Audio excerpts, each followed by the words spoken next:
Welcome to the Human Conversation podcast with Jules White, the real dragon slayer, author and entrepreneur sales coach. Tune in weekly for human conversation about business and sales. Enjoy business expert interviews, educational episodes, and virtual cuppers with entrepreneur business owners. So grab yourself a cuppa and enjoy. Here is your host, Jules White. So welcome everybody to the Human Conversation. Oh my goodness, my favorite thing that I do is my podcast. I love it. And today I am definitely going to love it. I have an amazing guest called Shelley Wilson. A lot of you who listen to my podcast will know this lady. She's an amazing author. I mean, listen, she's written 21 books. I can't even get my breath. It took me a year to write one book. So this lady knows all about writing. She's now coaching, mentoring, all around that writing journey. I can't wait to have this human conversation. Shelley, welcome to the podcast. Thanks, Jules. Thanks, Jules. I think once the floodgates open, that's it. I can't stop writing now. I've got too much to say. But it's incredible because anyone out there who is either starting to write a book, wanting to write a book, or has written a book, they know actually it's not just a little thing that you get up and do one day, you know, it's quite a big thing. It took me a year, as I mentioned, to write my book, and halfway through I said I was going to quit. So, you know, I've had a very interesting writing journey, but I wouldn't have changed it for the world. Now I've got a book in print because it's an amazing achievement. It really is, you know. Holding it in your hands for that first time is just the most magical experience ever. And I always say to my clients that they have to record themselves. Either they self-record or they get somebody to record them opening the either the packet or the box, whatever it is, for the first time. And a lot of them say, "Oh no, I don't want to do that." And I was like, "I promise you, you will thank me." And every single, those that they hate being on camera, some of them, and then they'll look back and it's just, you can't, that joy, you know, you can't bottle it. And it's just amazing. And so, yeah. It is. It's a creation, you know, you've Yes, created this, but you put your heart and soul into it. And I do want to talk about the writing journey, but before we go there, I always ask my podcast guests one question to start off our amazing conversation, which goes wherever we want it to go. And that is, what was it that you wanted to do when you left school? Oh gosh, that's a fabulous question. So I, I would have loved to have been a librarian. You couldn't have been, because you're not quiet enough, Shelley. I know. I think the universe was nudging me like, absolutely not, go into hospitality instead. Brilliant. But yeah, that little girl that went through school, always wanted to be an author, didn't have a clue how, but just to be surrounded by books would just be, yeah, fabulous. Oh, so it was really your first love then? 100%. Yeah, always has been. Oh, Yeah. that's brilliant. Because sometimes when you ask people, they'll say something like, well, I wanted to be a hairdresser, but I ended up an accountant, or whatever, you know, like these opposite ends of the scale. But actually, you did genuinely see and believe that you would be an author one day. Yeah, I was writing books when I was 10 years old, and I was illustrating them, and then I was binding them in random wrapping paper and all sorts. So yeah, it was definitely what I wanted to do. I love it. What was your first job, though, in order to actually get to that stage of being an author? I used to clean toilets at a hotel up the road. Brilliant. Absolutely brilliant. Means to an end, though, I'm guessing, yeah? Just to earn 100%. some money. It got me. Yeah? It was one of those, you know, back in the day where you used to get your pay packet in a little brown envelope and it was cash. It was that. So I used to go straight to McDonald's and buy myself a hot apple pie and a hot chocolate with my wage every Sunday. That's brilliant. Absolutely. Aren't these stories wonderful from when you're young? So listen, when was the first time then that you were able to actually do something that was the start of that journey or connected to being an author? I think through my teens, again, I used to have the old-fashioned typewriters. You remember, with the carbon paper and the whole shebang? I used to, yeah, tick, tick, tick, tick. And I used to do all sorts and try and submit them, again, not having a clue how to do anything. Didn't get anywhere, obviously, because I didn't have a clue.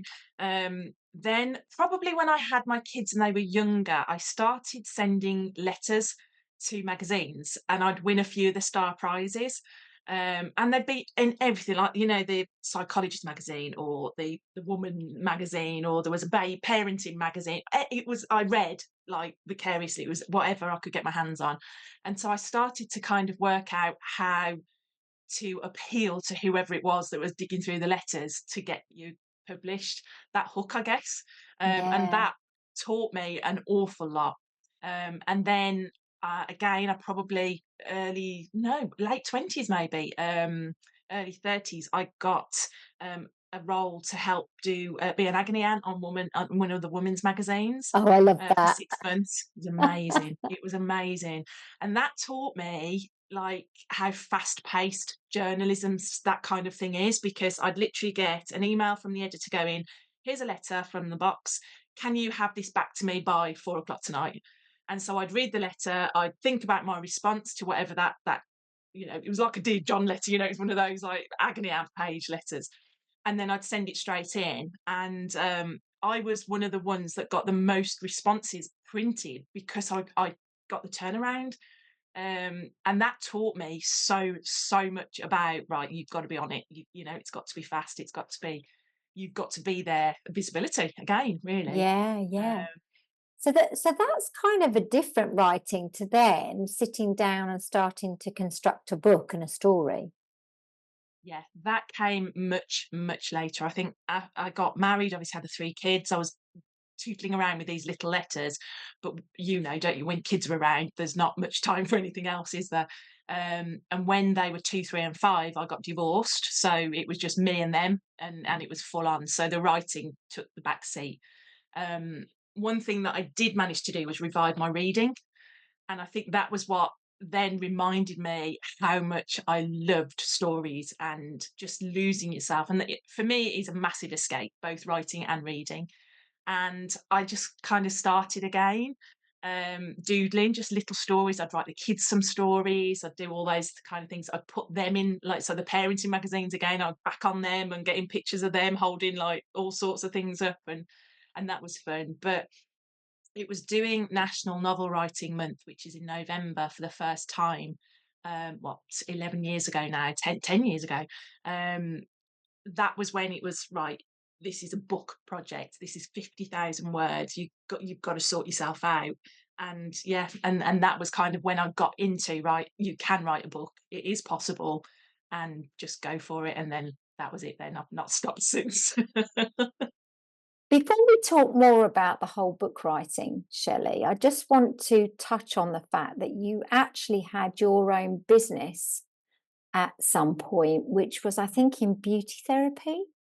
It was holistic therapy, yeah. Yeah, it was a spa. So I launched that in 2008. I finally left hospitality, no more scrubbing toilets and working in conference and events.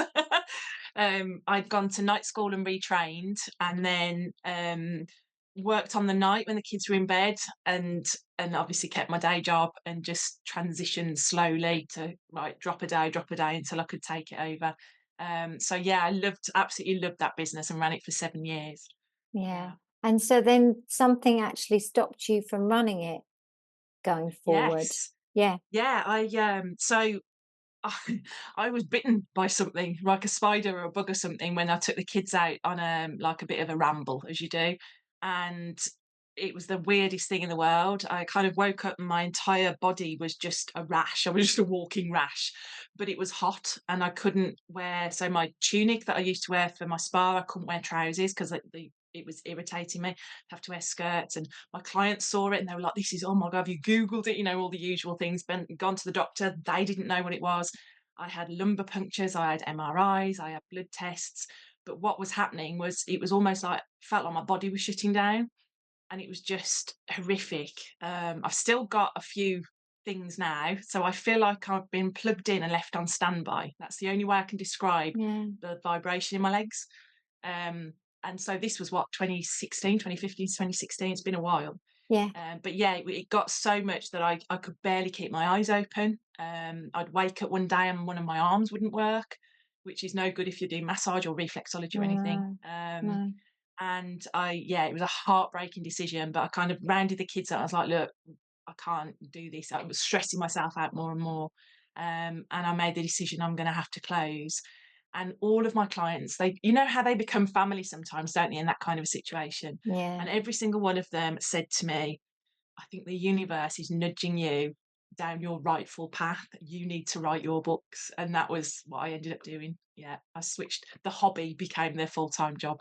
And I'm really sorry that you had to go through that in order to then get back on the right path, let's call it. But ultimately, isn't it interesting, those stories that we have, in our lives, where you may be superstitious, you may say, it's the universe, you may say, I don't know, you may believe in a greater something that makes these things happen. It doesn't really matter. But when you look back at anyone's career path and what's happened in their past, then usually you can sort of plot out where their directions suddenly changed and things that made those directions change. And that's what I find really interesting about just this podcast alone, is speaking to some of the people on my podcasts and what led them to do the things that they either now do today, the successes they've had, the books they wrote. It's super. I love this. Yeah. And that's why I wanted to make sure the listeners knew some of the things and challenges that you've had, and you've had many more. But I think what's really lovely is now that put you back on that path of writing. Thank goodness for all of us that happened. And from there, then you're starting to sort of go back to what you love ultimately, what you really love from when you were a child. I think the ultimate dream of that little 8-year-old girl was, I want to write for a living. Wouldn't that be lovely? Like the authors that I was reading back then. And obviously I was watching my mum and dad reading, mum was on the Danielle Steele books and dad was on the Wilbur Smith books. And I was like, I want to be those people. I want people to be picking my books up and reading them. And I knew that back then.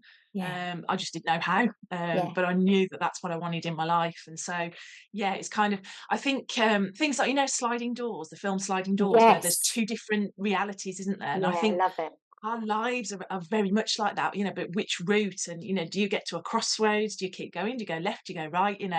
Walking the road, all of that. I just think it's just such an adventure, life is, and that we have got, as you well know, so many stories to fill up that roadmap. It's so many stories. So we'll go back then to the fact that you'd entered this competition, which was to write a novel of 50,000 words. Shelley, my book was, I think, just over 30,000 words and took me a bloody year. I know I've told the listeners that 3 times.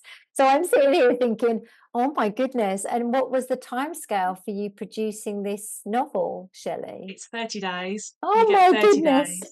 Yeah, 30 days. It starts on the 1st of November. It finishes at midnight on the 30th of November in your time zone. It's an American thing, but you literally log your word count every day. There's a graph on the site where you can see your word count going up. You get a sticker, like virtual stickers, when you hit 5,000 words, 10,000. So I love anything like that. I'm just a nightmare. Sticker, exciting. And then at the end, when you hit it, you get a certificate you can print out.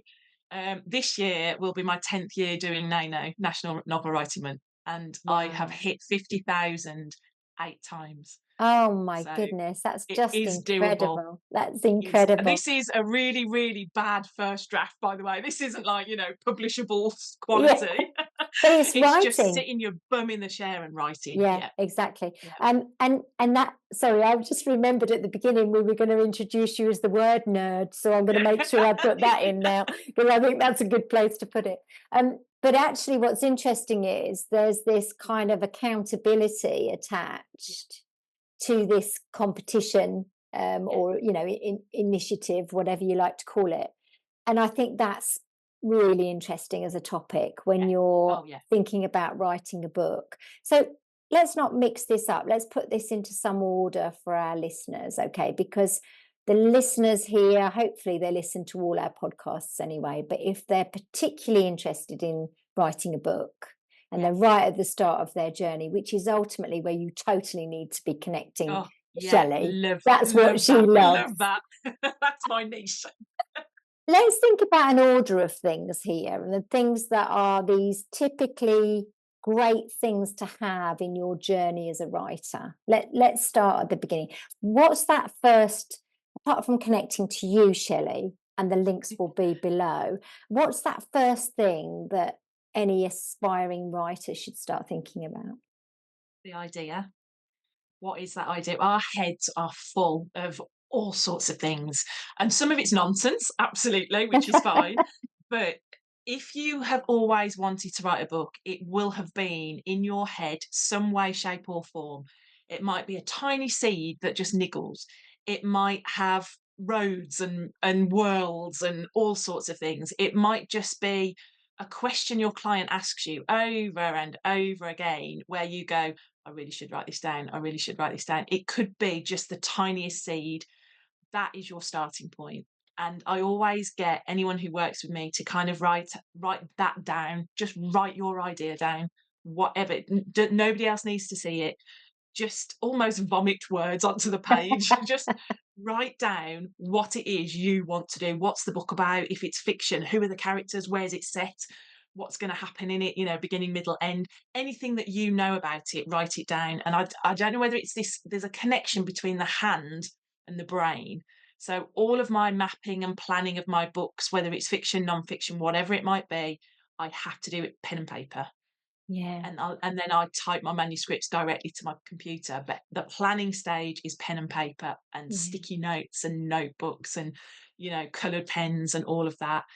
But yeah, that's that first key point is what do I want to write? What is it that's so important to me? And then you can work out why it's important, who it's for, and all the other pieces put together then. Yeah, and this is so nostalgic for me because when I had a wonderful writing coach who helped me write my book, and when she came she spent a day with me, and ultimately my first thing was, I just want to change how people see sales, and I knew that was like my headline statement. I hate how sales is taught.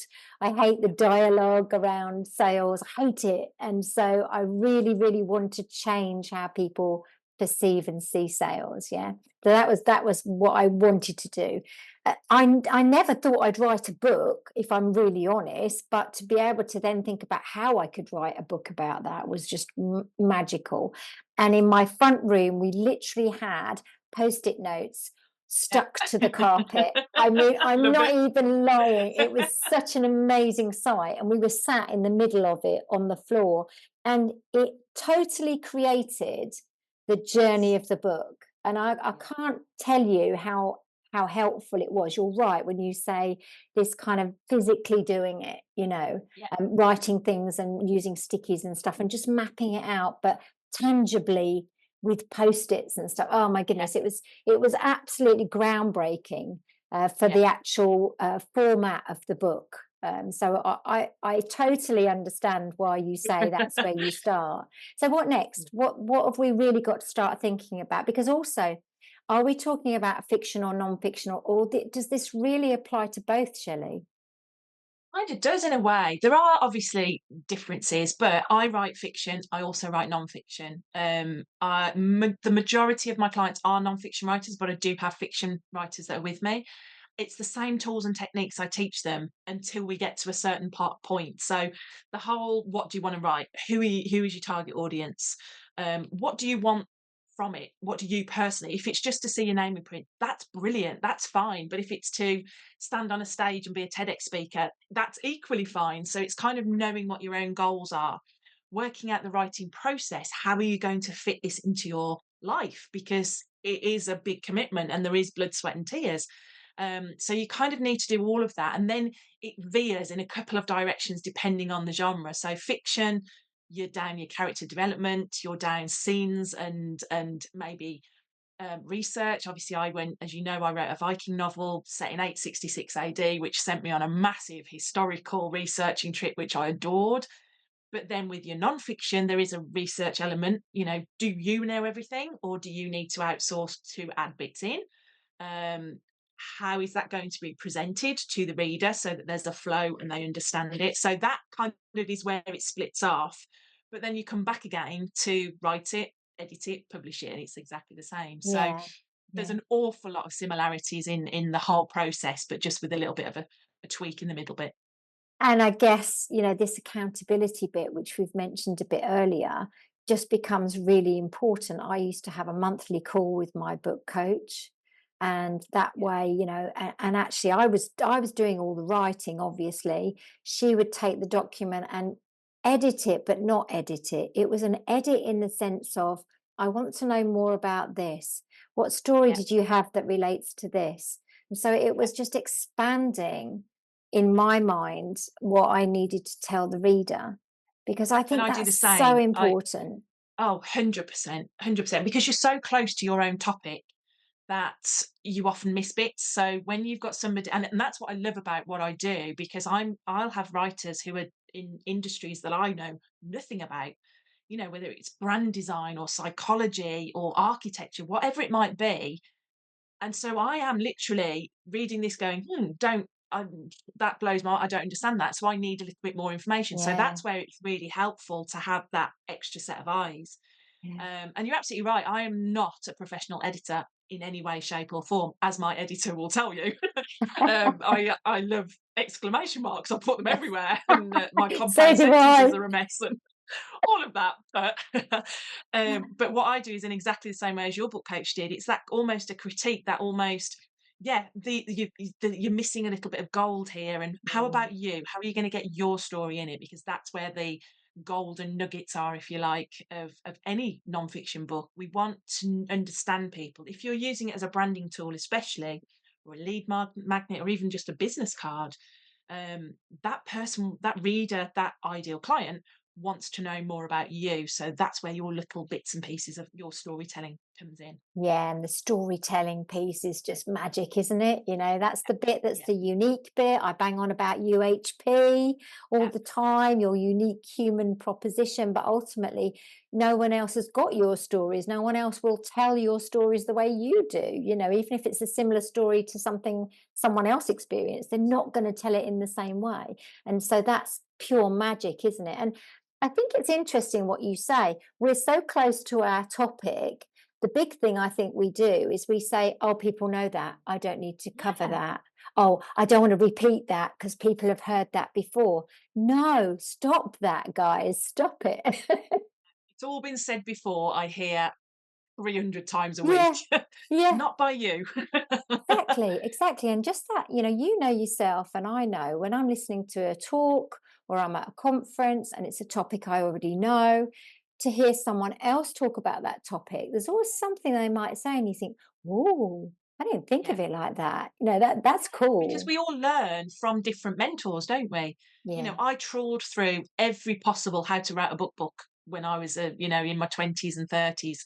I went on Bloomsbury courses. I went to London and did weekends away, and I did so much to try and develop my own craft. And like you said, exactly as you say, they were all different authors, fiction, non-fiction, poets, big names, smaller names, agents. They all came at the same thing in a different way. And I learned so much from so many people and so many books. And I kind of mashed all that into my favorite bits. And that's then what I use to write my own books and what I teach people. yeah, But even that evolves, how I teach people now, depending on their abilities, their capabilities, their environments, whatever they might have, that's in their world. I have to match that. I have to write, okay, well, this won't work for you, so let's have a go at trying this way, and switching it up. And I love that. And I have conversations often with people who say, I can't write a book, I'm dyslexic.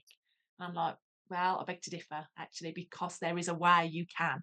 yeah, There's voice recording notes. There's so many ways that you can do it without having to stress out about that. And then you work with someone, these editors who are just amazing at what they do, who can put it into that format that makes sense to your readers. So there are no obstacles in my No, world. no, and I think you're right. I think that attitude's good for life, actually. But there you go.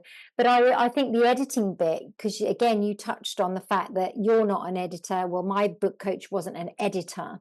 What she was doing was she was just enhancing and giving me food for thought in my writing. When you come to the edit piece, then for me, this I think was the real magic of my book, because I had a great editor.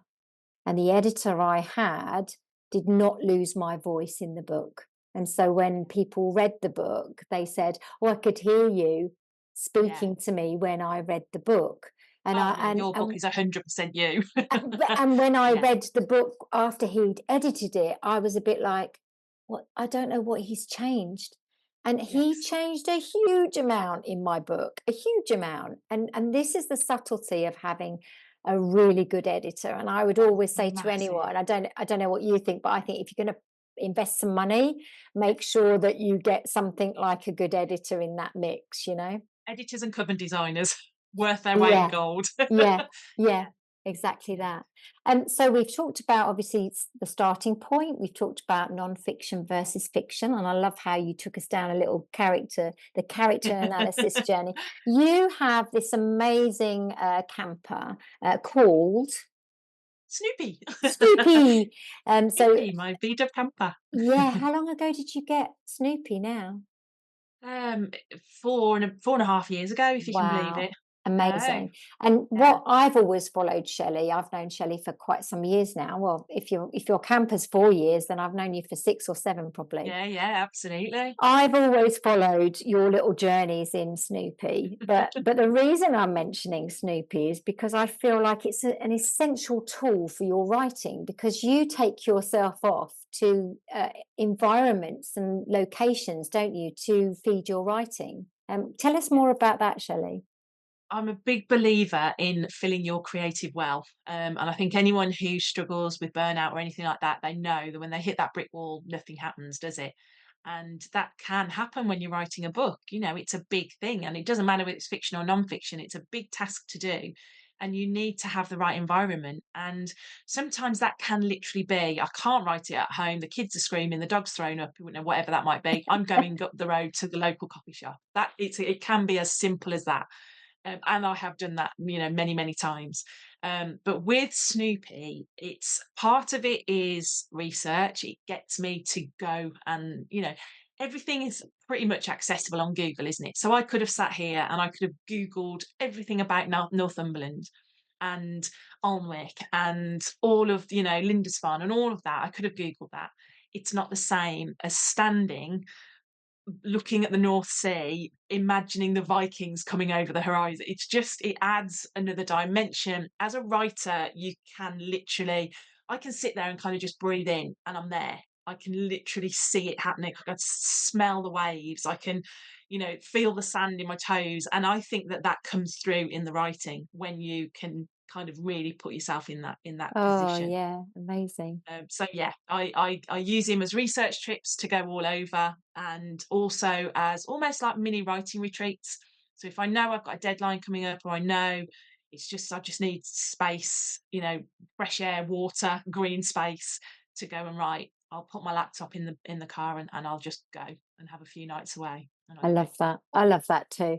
I think I'm going to get a camper one day. It's always been a little vision for me. So I could see Yeah, I myself remember you driving a sitting little in camper. Snoopy. Yeah, when you came to see More me at like Milton this. Keynes, that was amazing.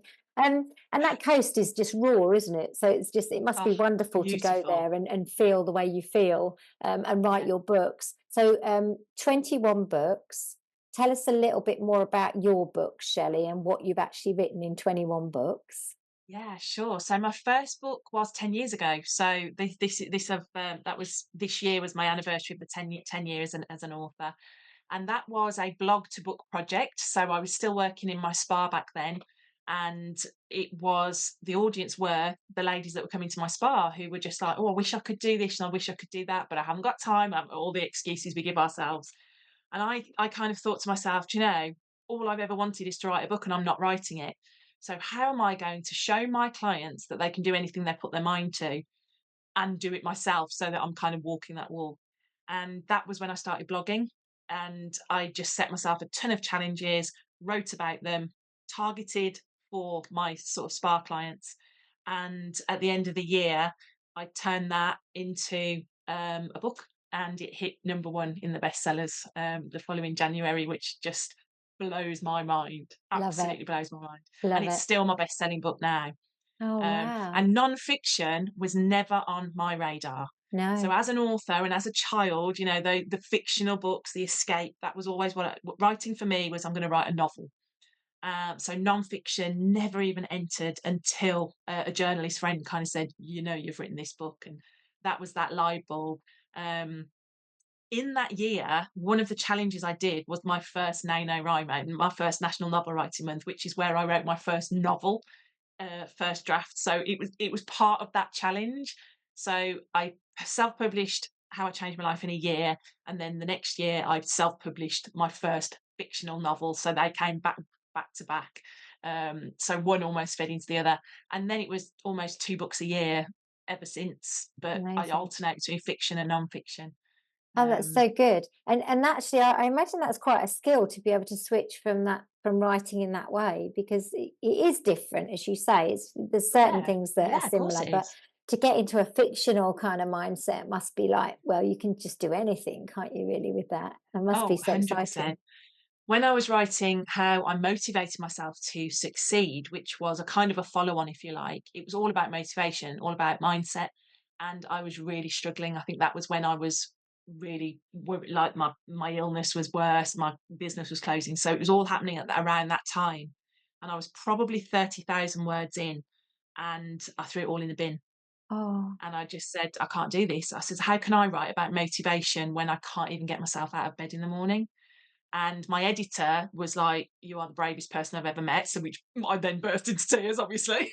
yeah, But what I did was I then wrote my werewolf novel, because it was so much easier to write as a fictional character running through the forest with werewolves and having adventures and doing whatever, than it was to deal with real life. real life. So I Yeah. still got a book done, but I had to go down a different route. And eventually something clicked, whether I, not fixed myself, but you know what I mean? I kind of came back round into the world. I got a little bit of my mojo back, and the motivation book literally downloaded into my head. So it So, came out. so it came back, which is Yeah. which is actually something I think to mention, is that kind of patience piece, because I think we all have a different style of how we can write a book, and we're motivated in different ways. And I took a year, which was important to me to take that year, because if I hadn't, I think I would have written for the sake of writing, and probably wouldn't have been as good, and wouldn't have been the right messages and the right stories, if that makes sense. I had to Yeah, yeah, almost 100%. write when I felt like I could write. Yeah, So similar in a way to what you were saying, but just being very true, I think, to your writing journey was something yeah, that was really important to me. yeah, yeah. It's all about authenticity, isn't it? Especially if it is like a non-fiction, for example, because might be the first introduction your clients have to you, and Mm, they want to know that what they're getting is the real deal. mm. And so, yeah, taking your time and understanding the process and your story and how it's going to help and what you want from it is worth the time and patience. Definitely. It's really, I've just had something come in my head, and I'm very spontaneous, as you know, Shelley, and this is the human conversation. So if we were having a coffee, I would just suddenly say, I've just thought of this. Because when I was at school, I loved writing. I loved English. I loved writing essays. And as a smaller child, you got to write. It was story time writing, so you could make up your stories. It was much more enjoyable, wasn't it? And I got a story of the week at school, and it was the incredible adventure of Professor Mugwump Whistle. And I'll Oh, I never love it. forget this title, because it was just, well, I just loved the story. And it was ultimately, he'd invented a robot that actually then had human emotions. And so, Wow. but it was literally two Little bit of A4, foresight there. yeah, it was like two little A4 sheets. And actually, isn't it interesting? Because like that was what, the 70s stroke 80s. Yeah. I was already in the AI world. You were. You were well ahead of everybody. Which leads me really nicely on to a question, I guess, about how is AI affecting the writing world, Shelley? It is having an impact. I was a stick my head in the sand girl when Chat first came out, Chat GPT first came out. And as you know, my kids are all in their well into their 20s now, and they're the ones that like, Mum, breathe, chill out, it's fine. And I'm like, no, the robots are going to kill us all. Oh my God. Very much the author and dystopian fan. Um, and then I kind of was seeing it on my feed, write your book using AI. And I was like, no, absolutely not. And I thought, well, hang on a minute. If someone comes up to me and says, why do I need if AI can write it for me? I wanted to have the answers to that. So I went on webinars, I did talks, I booked courses, I read every book I could find on ChatGPT and AI. And I'm a convert. I absolutely love it, but I would never ever let it write for me. And that is the difference. From an inspiration point of view, it's incredible. Mm, From a planning point of view, it can be really helpful just to think of things you hadn't already thought of, to help you get your target audience right or your ideal client. Brilliant. It all depends on the prompts you use. That's a mm, massive deciding factor. But a few of my clients, some people will know exactly what the book title is going to be. Others will just put a working title there and it'll come to them as they're writing. But some of my clients get to the end and they're still not happy with their title. And so we use chat. We pop it into chat. This is a summary of the book. This is the target audience. Give us 10 examples. And 9 times out of 10, we get a decent list of possible titles where we can take a little bit of this, a little bit of another one, and make something that's actually brilliant from a keyword point of view and a category search point of view.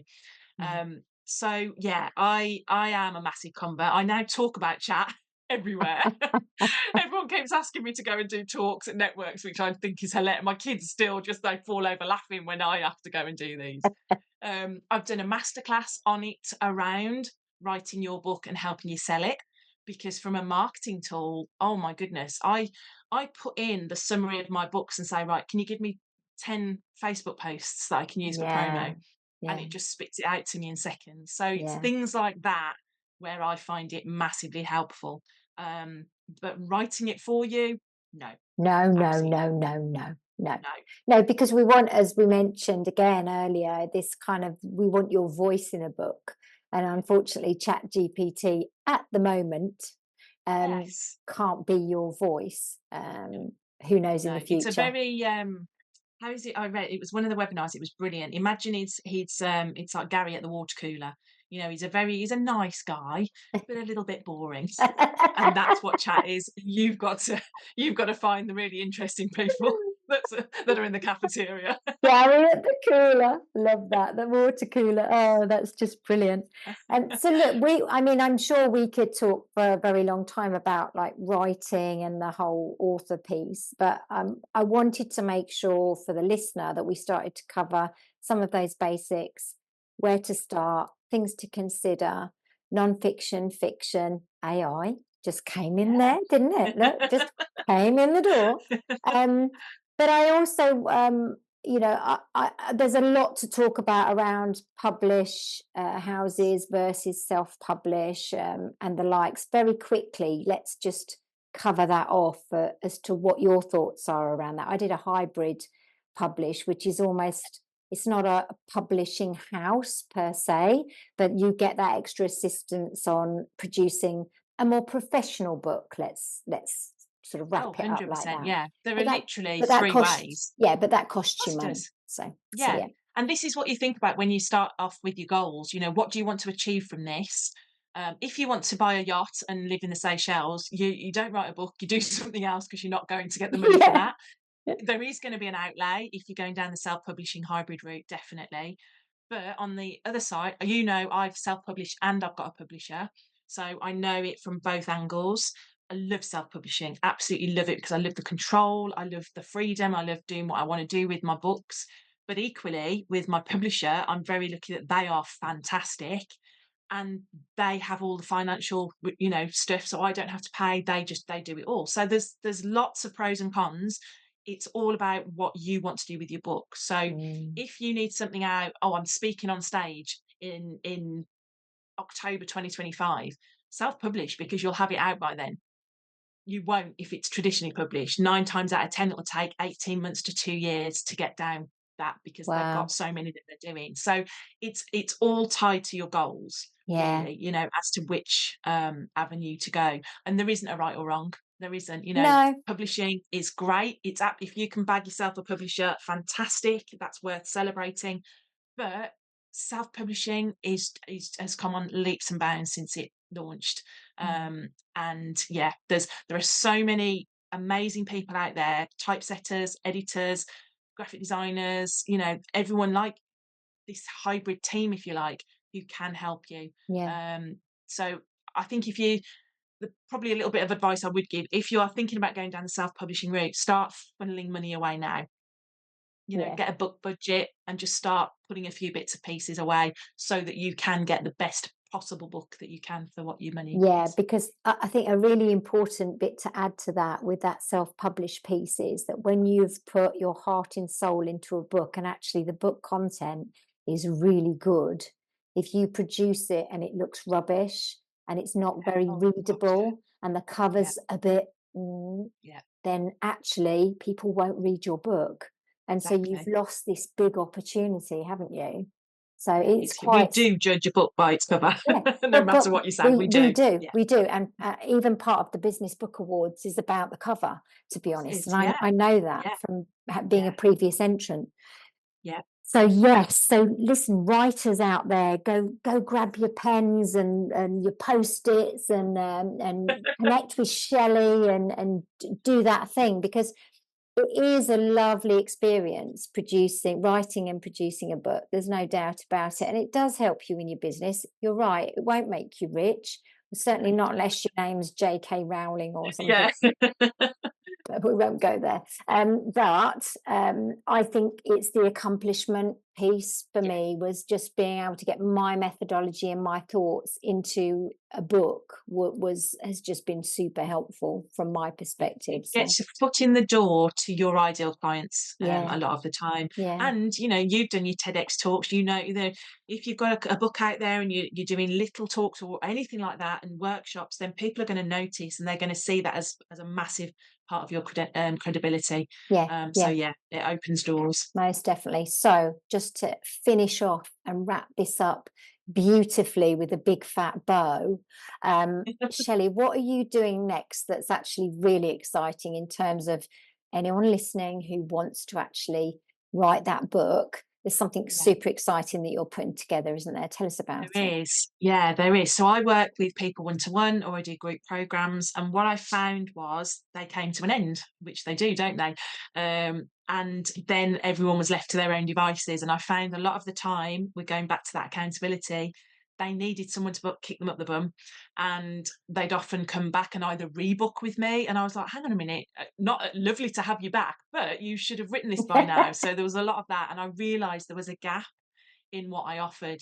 And so what I'm going to be doing is launching a membership. So it's going to be the Accountability Club for Writers, which will teach you everything you need to know. So there is the whole, how do you start? What's your target audience? All of that as well. But it's having somebody there to make sure that you're doing the writing. So that includes like group calls every month just to check in. Have you done your word count?